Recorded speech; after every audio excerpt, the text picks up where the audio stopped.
शिक्षितांनी वंचित महिलांना मुख्य प्रवाहात आणावे, वालावलकर. स्त्रियांसाठी शिक्षणाची कवाडं खुली करत स्त्रियांना शिक्षणाचे महत्त्व पटवून देणाऱ्या क्रांतिज्योती सावित्रीबाई फुलेंमुळे स्त्री आज सर्वच क्षेत्रात पुरुषांच्या बरोबरीने आहे. शिक्षित महिलांनी वंचित महिलांना मुख्य प्रवाहात आणण्याची गरज आहे, असे प्रतिपादन लाचलुचपत विभागाच्या पोलीस अधीक्षक शर्मिष्ठा घारगे वालावलकर यांनी व्यक्त केले. कळवण तालुका छत्रपती स्मारक समितीतर्फे झालेल्या शिक्षण सन्मान उपक्रमात त्या बोलत होत्या. कळवण तालुक्यात छत्रपती स्मारक समितीतर्फे क्रांतिज्योती सावित्रीबाई फुले यांच्या जयंतीनिमित्त प्रतिभावंत महिला शिक्षकांना ज्ञानज्योती पुरस्काराने सन्मानित करण्यात आले. अध्यक्षस्थानी जयश्री पवार बोलत होत्या. प्रमुख पाहुणे म्हणून माजी नगराध्यक्षा सुनीता पगार, माजी प्राचार्य डॉक्टर उषाताई शिंदे, नगरसेविका हैशाली पगार, ज्योत्स्ना जाधव उपस्थित होत्या.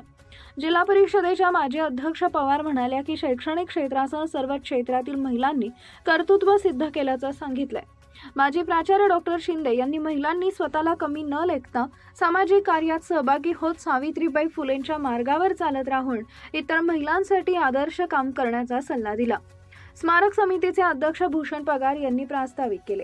या महिलांचा सन्मान माधुरी चिमाजी गायकवाड, नीता सुभाष पवार, मीना नतू निकम, यमुना रामू चौरे, वैशाली सावळीराम जगताप, रेश्मा गोविंद बहिरम, ज्योती विठ्ठल सूर्यवंशी, सुरेखा दौलत देवरे, सरला बाबूराव अहिरराव, योगिता अरुणराव आहेर, योगिता तुकाराम आहेर, रोहिणी रमेश देवरे, सोनाली रंगनाथ चव्हाण, लतिका शिरसाट उपस्थित होते.